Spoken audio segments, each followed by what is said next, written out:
The UEF Pathfinder moved slowly through the empty blackness of space. Captain Kim watched his main screen with careful eyes. His ship was the best Earth had built, but now it seemed small and weak. The strange readings on his sensors showed something massive approaching. "Sir, we have an unknown object coming toward us," said Officer Ju, her voice steady despite her fear. Captain Kim nodded. "Battle stations." Quietly. The crew moved with practiced calm. No one spoke about the fear they all felt. Humans had wondered for centuries if they were alone in the universe. Today, they would find out. "Object is slowing, Captain. It's enormous. At least 5 times our size," reported Officer Ju. The alien ship was beautiful in a strange way. It had no sharp edges like human vessels. Instead, it flowed like water frozen in space, with lights pulsing along its hull in patterns that seemed almost alive. "They're sending a signal, sir," Lieutenant Park said, her fingers moving quickly across her control panel. "It appears to be an invitation to talk." Captain Kim took a deep breath.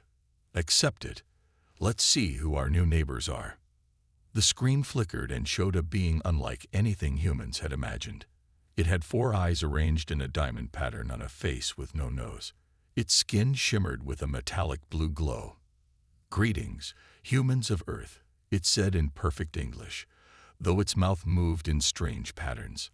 "I am Ambassador Tull of the Galactic Alliance. We have been watching your development for some time. You have finally reached a level where we can acknowledge your existence." The way it said "acknowledge" made Captain Kim's skin crawl. There was something dismissive in its tone. Over the next weeks, more Alliance ships arrived. They allowed human representatives on board their vessels. The aliens showed off technology that seemed like magic. They could create artificial gravity without spinning their ships. Their weapons could turn asteroids to dust in seconds. Their engines moved them between stars in days rather than the years human ships would need. At a private meeting on Earth, military leaders gathered in a room deep beneath the old United Nations building in New York. "They think we're children," General Lee said, looking at the reports from the diplomatic team. "They talk to us like we're clever pets who learned some tricks." Admiral Wu nodded. "Their technology is at least 200 years ahead of ours, maybe more." "That we know of," said Dr. Nam, the lead scientist for Earth's defense research. "They're only showing us what they want us to see." General Lee tapped a folder marked THUND or BOLT with one finger. "And we're only showing them what we want them to see." "How long until the prototype is ready?" 6 months, maybe less, Dr. Nam replied. "The tests on the moon base are promising.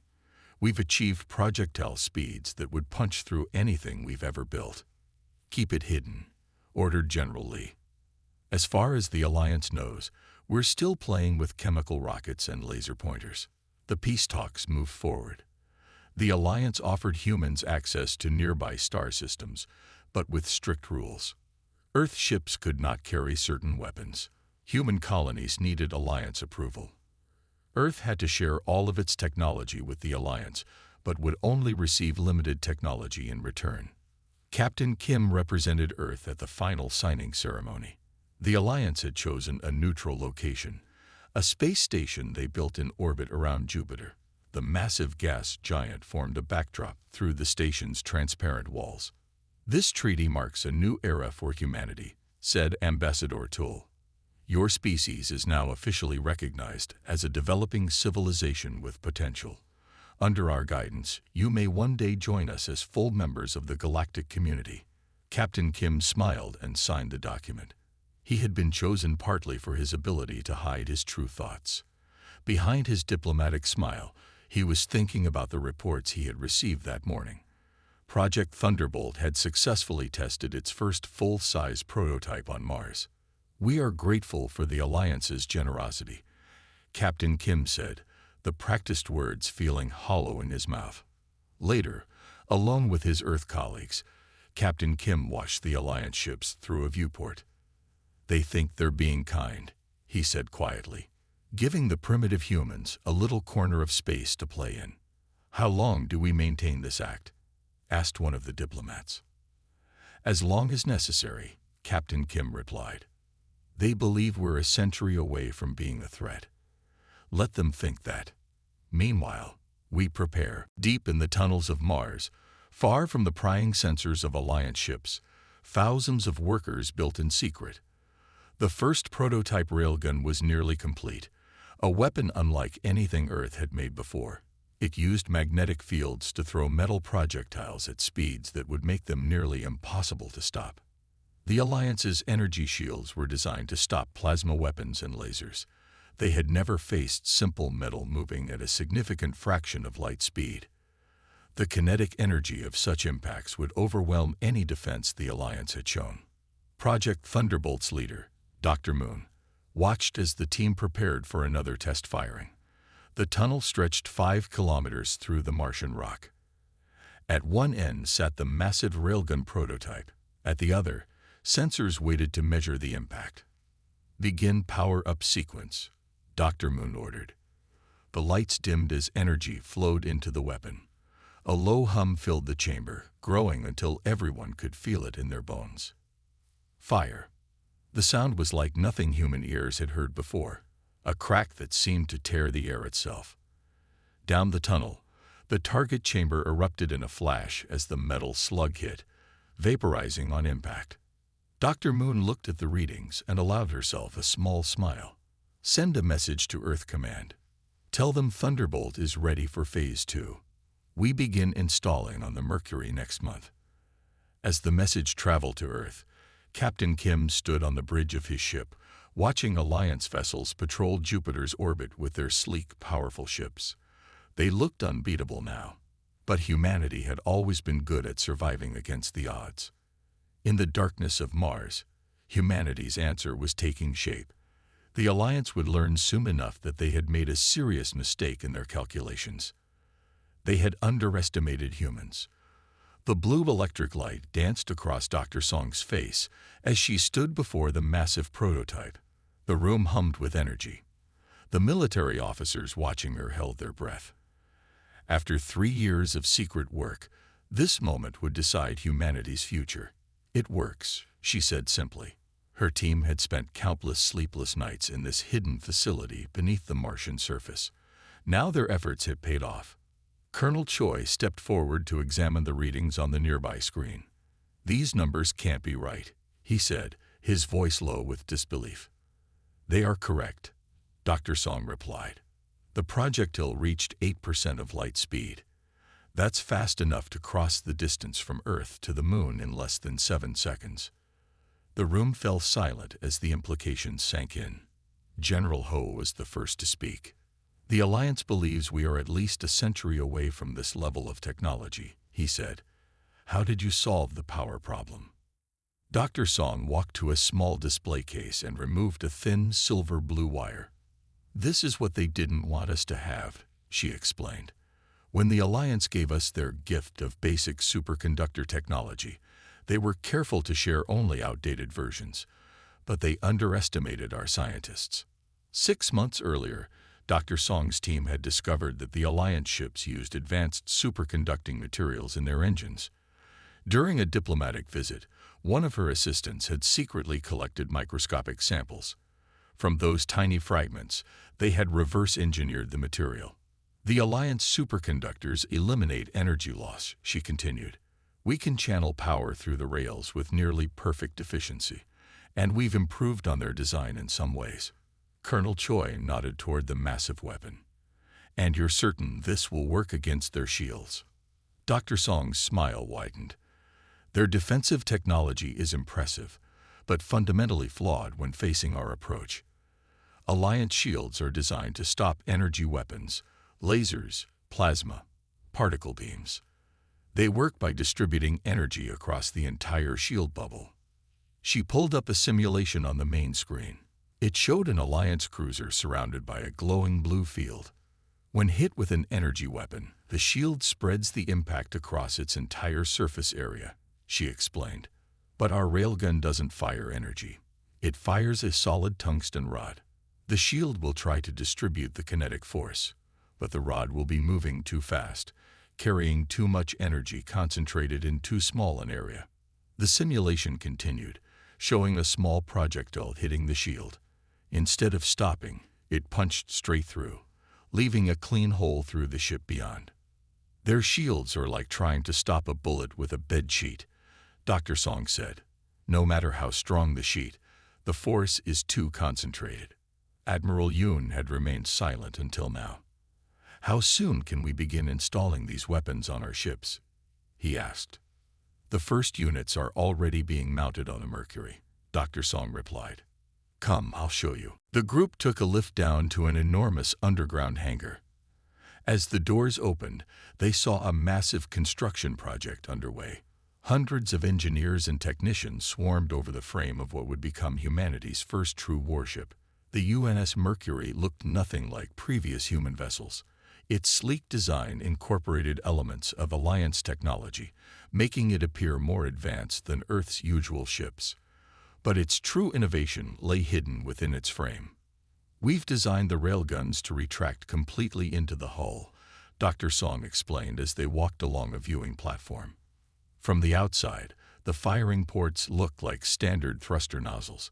Even if the Alliance inspects the ship, they won't recognize the weapons system unless they tear the ship apart. Admiral Yoon stopped at a viewpoint overlooking the main construction bay. "And the ammunition?" Dr. Jin, the head engineer, stepped forward with a metal case.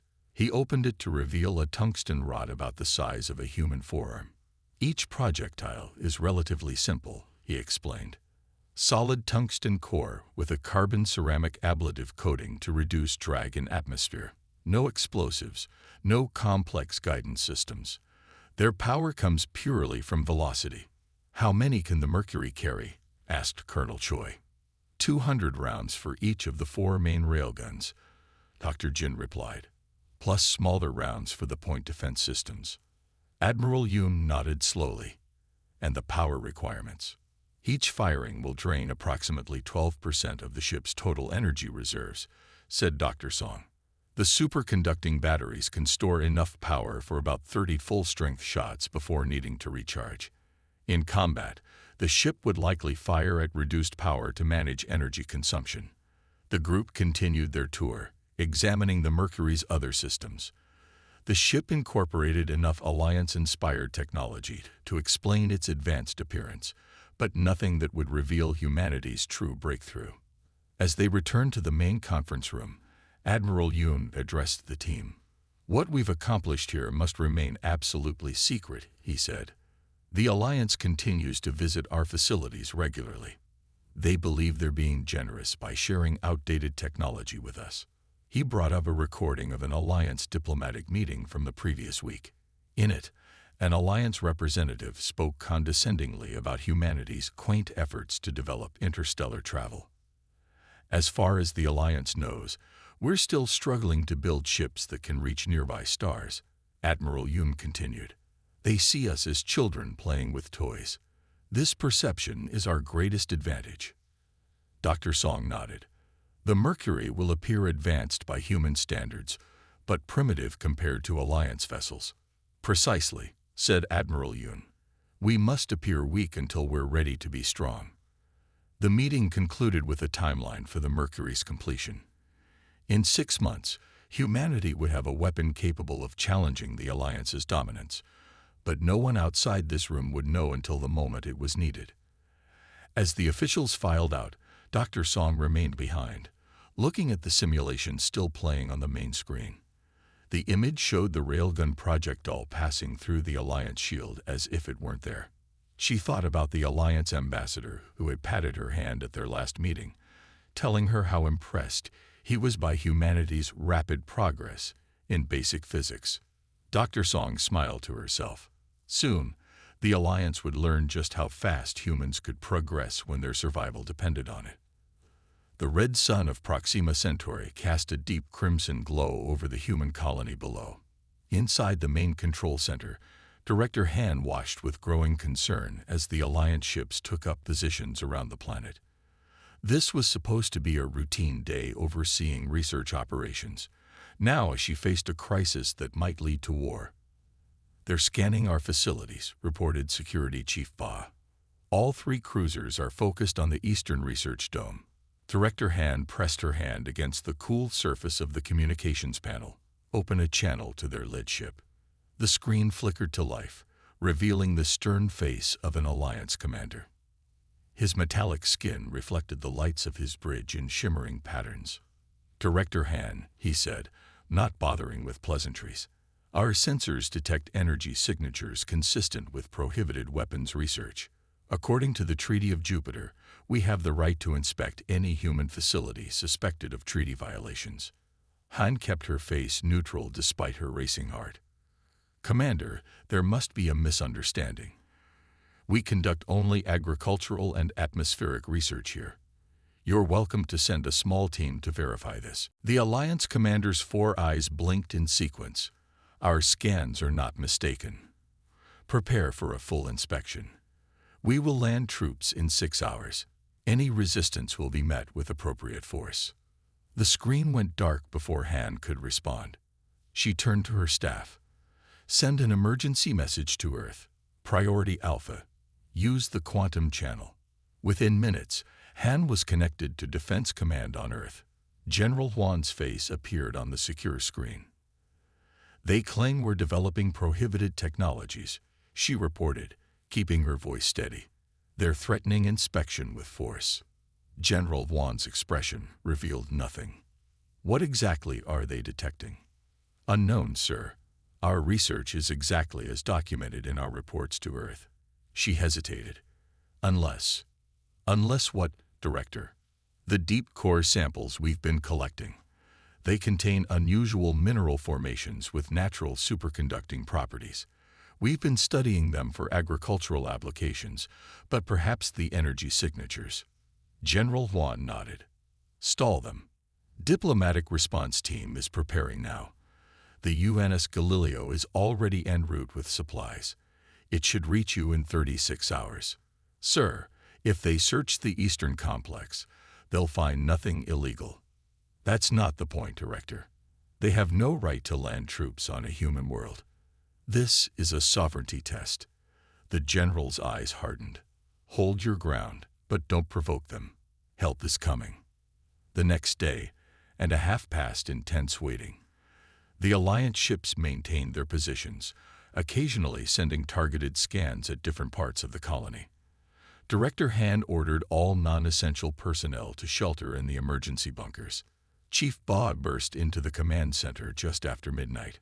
"Director, the Galileo just dropped out of FTL at the system edge." Han felt a surge of relief. The supply ship carried not just food and medicine, but also a diplomatic team with the authority to negotiate directly with the Alliance. Her relief was short-lived. "Alliance vessels are moving to intercept," reported Communications Officer Gill. "They're powering weapons systems." Han grabbed the communicator. "Open a channel to the Alliance commander immediately." Before the connection could be established, a brilliant flash of light illuminated the night sky.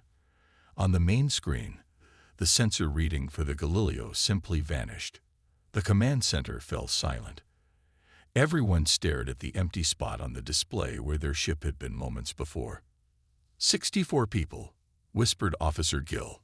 "All civilians." Director Han gripped the edge of her console until her knuckles turned white. "Send everything we just recorded to Earth, every detail." On Earth, the emergency session of the Defense Council lasted less than an hour. The destruction of an unarmed civilian vessel violated every principle of the treaty. Even those who had advocated for patience with the Alliance now called for action. Admiral Yoon stood before the Council. "We must respond, but carefully. If we send our newest ships, we reveal our true capabilities. If we send nothing, we show weakness." "What do you propose?" asked the Council President. 3 ships, older models that the Alliance has scanned before, but modified internally with our latest advancements, including the Mercury, disguised as a diplomatic vessel. Captain Kang received his orders while the Mercury was still officially undergoing routine upgrades in Earth orbit.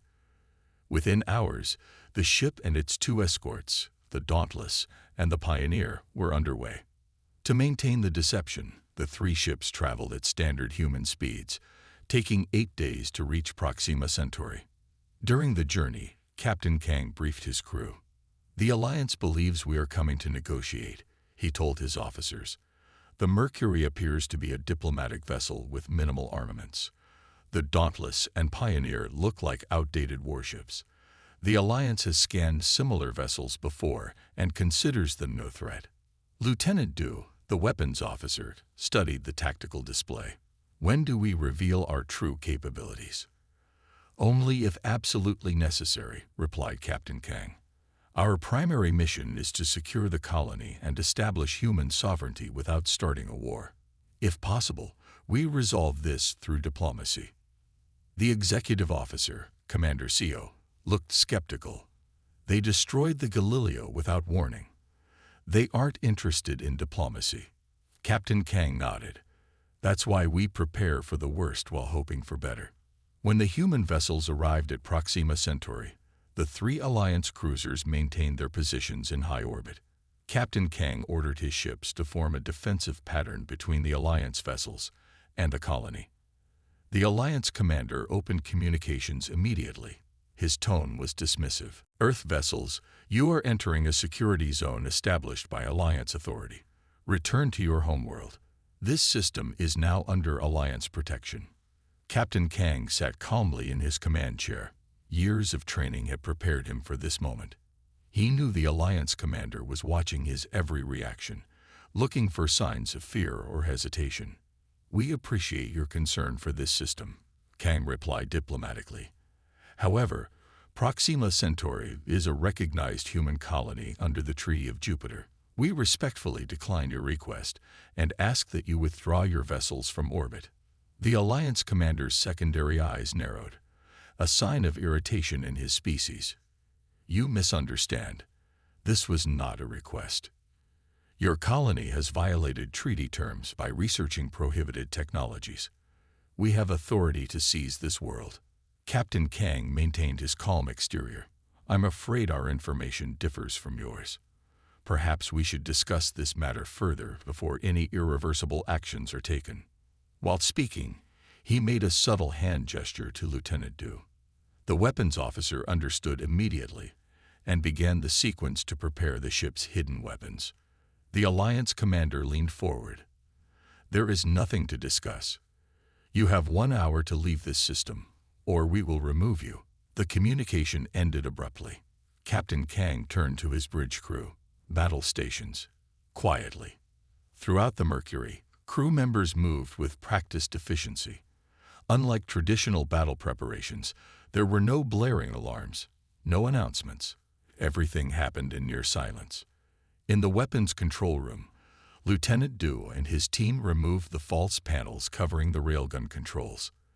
The massive capacitors that had been hidden behind innocent-looking maintenance hatches were connected to the main power grid.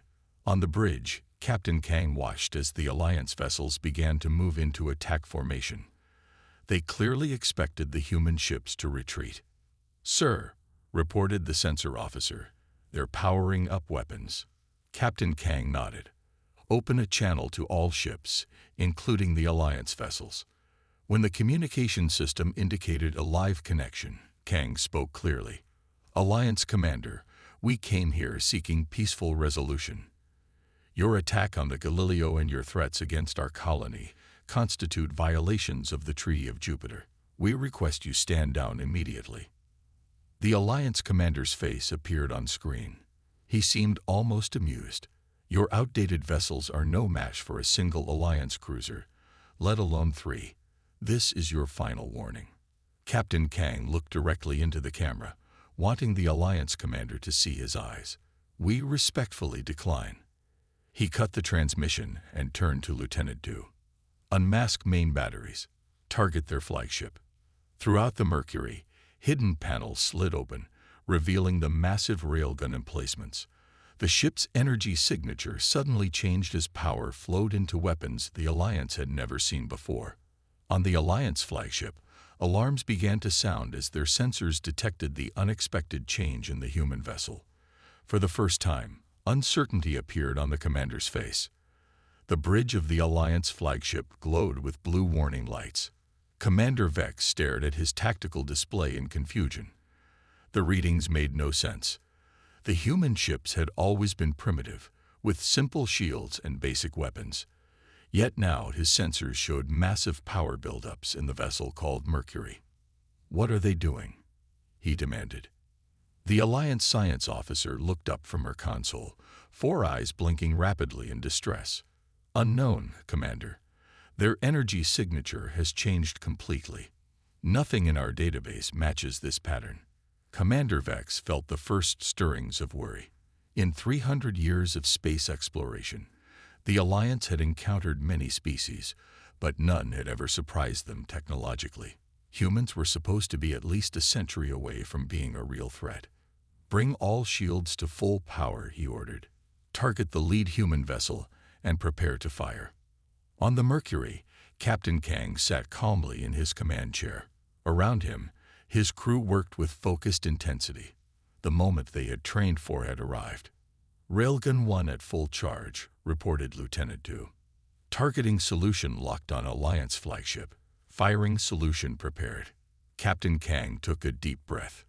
This would be the first shot of its kind ever fired in combat. Once they crossed this line, there would be no going back. "Fire," he said simply. Deep within the Mercury, superconducting coils channeled massive amounts of electricity into the main railgun. The weapon used electromagnetic forces to accelerate a solid tungsten rod to speeds that were previously impossible for human weapons. The rod, 3 meters long but only 20 centimeters wide, left the ship with almost no visual signature. It moved so quickly that even advanced sensors struggled to track it. In less than a second, it crossed the 15,000 kilometers separating the ships. On the Alliance flagship, the tactical officer barely had time to shout a warning before impact. The rod struck the forward shields at 24,000 kilometers per second, 8% of the speed of light. The energy of the impact was beyond anything Alliance shields had been designed to handle. For a brief moment, the shields flared brilliantly, trying desperately to distribute the enormous energy of the impact. Then they failed completely. The tungsten rod continued through the ship as if the hull were made of paper. It punched through command decks, living quarters, and finally through the main reactor containment. It exited the far side of the ship, leaving a perfect, clean hole through which atmosphere, equipment, and crew members were violently ejected into space. Commander Vex grabbed his console as the ship shuddered around him. Emergency force fields snapped into place, stopping the atmosphere loss, but the damage was catastrophic. "Impossible," he gasped as alarms blared throughout the ship. "Report. What just hit us?" The science officer stared at her readings in disbelief. "It appears to be a solid metal projectile. Simple kinetic weapon, but moving at these velocity readings can't be right. Our shields failed completely. The weapon's energy was too concentrated in too small an area. Our shields are designed to disperse energy weapons, not this." Commander Vex opened a channel to the other Alliance ships. "Evasive action. Their weapons can penetrate our shields." Before the other vessels could respond, the Mercury fired again, this time at the second Alliance cruiser. The result was the same, a brilliant flash as shields failed, followed by catastrophic damage as the tungsten rod tore through the ship from stem to stern. The third shot targeted the weapons array of the flagship, rendering it completely defenseless. The 2 escort vessels that had accompanied the Mercury now revealed their own surprises. Hidden panels opened on their hulls, unveiling railguns smaller than the Mercury's but no less deadly. They created a coordinated field of fire that the Alliance ships had no defense against. In the Mercury's command center, Captain Kang watched the battle with grim satisfaction. Years of being treated as technological inferiors by the Alliance had led to this moment. "Status of Alliance vessels?" he asked. "Flagship has lost main power and weapons. Their life support is on emergency backups," reported the sensor officer. "Second cruiser has multiple hull breaches and reactor damage. The third vessel is attempting to retreat. Captain Kang considered his options. Destroying all three ships would send a message, but it would also eliminate witnesses who could tell the Alliance what they had faced. Target the engines of the retreating vessel, he ordered. Disable, don't destroy. Lieutenant Du adjusted his firing solution. Target locked. Firing at reduced power. The fourth railgun shot of the battle streaked across space. It struck the fleeing Alliance cruiser precisely at its engine section, shattering the drive assemblies but leaving the rest of the ship intact. Silence fell on the Mercury's bridge as the crew realized what they had just accomplished. 3 of the most advanced Alliance warships, defeated in less than 5 minutes by weapons the Alliance didn't even know existed. Open a channel to all Alliance vessels, Captain Kang ordered. When the connection was established, he spoke clearly and confidently. Alliance vessels, this is Captain Kang of the UNS Mercury. Your ships are disabled and at our mercy. We offer medical assistance for your wounded and safe transport for your crews. In exchange, we require your immediate surrender and withdrawal of all claims against this colony. On the damaged Alliance flagship, Commander Vex stared at the image of the human captain on his screen. The human looked so ordinary, so physically unimpressive compared to Alliance species. Yet he had just demonstrated technology that should have been impossible for humans to develop. How? Vex asked simply. Captain Kang allowed himself a small smile. You assumed our technological path would mirror yours. That was a mistake. While you mastered energy weapons, we perfected the oldest form of warfare, throwing rocks. Very fast rocks. Commander Vex looked around at his damaged bridge, at the wounded crew members being treated by medical staff, at the perfect circular hole that had been punched through multiple decks. His people had underestimated humans, with catastrophic results. We accept your terms, he said finally. Captain Kang nodded. A wise decision, Commander. Please prepare to receive our medical teams. As the transmission ended, Captain Kang turned to his communications officer. Connect me with Fleet Command on Earth. Moments later, Admiral Yoon's face appeared on the main screen. The Admiral listened in silence as Captain Kang reported the engagement and its outcome. When the report was complete, the Admiral leaned forward.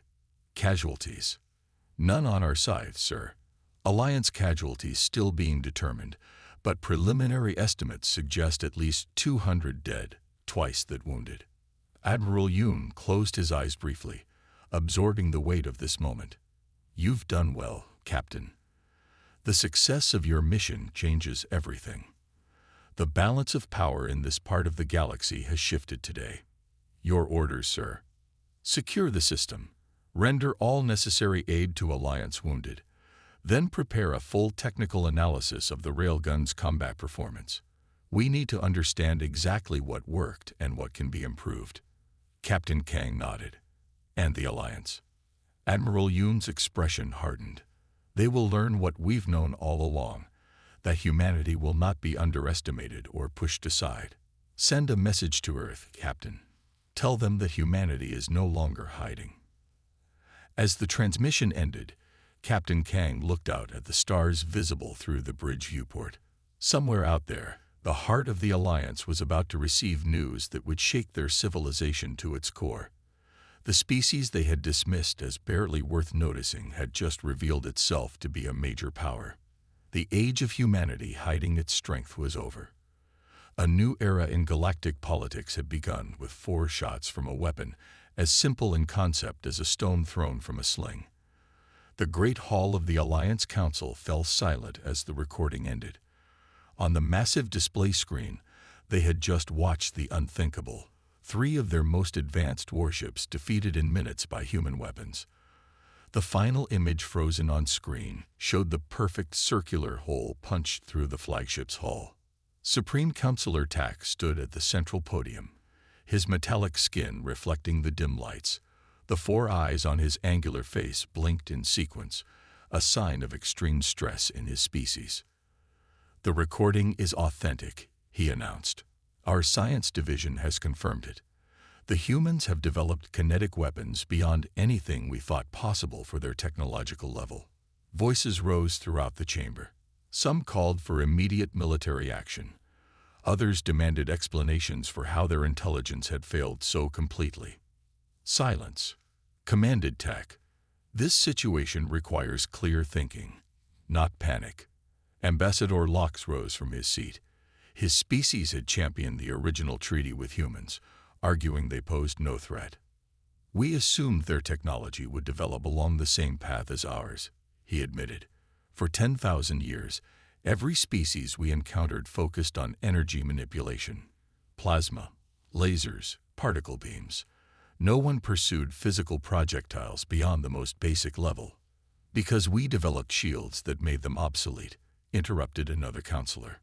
Obsolete against slow projectiles, corrected the military advisor. These human railguns accelerate solid metal to speeds our shields were never designed to stop. The energy is too concentrated, too focused. It's like trying to stop a needle with a sheet. On the other side of the galaxy, Earth celebrated. For the first time since meeting the Alliance, humans walked with confidence. The factories that had operated in secret for years now worked openly. In orbital shipyards around Earth, Mars, and the moons of Jupiter, new warships took shape. President Jin stood on the observation deck of the Singapore space elevator, watching as workers loaded tungsten ingots bound for the manufacturing facilities in orbit. Beside her, Admiral Yoon pointed to the latest production figures on his tablet. The UNS Thunder and Lightning are complete, he reported. The Tempest will be ready next week. 20 more vessels are in various stages of construction. By year's end, we'll have a fleet of 50 railgun-equipped ships. President Jin nodded. And the Alliance response? Confused. Diplomatic channels are buzzing with messages. Some call for war, others for new treaties. They're divided on how to respond. And other species? Admiral Yoon smiled slightly.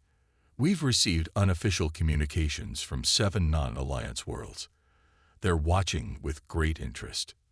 Later that evening, President Jin attended a diplomatic reception at the United Nations headquarters. Representatives from 24 alien species mingled with human officials. The mood was markedly different from previous gatherings, where once aliens had treated humans with polite condescension. Now they approached with cautious respect.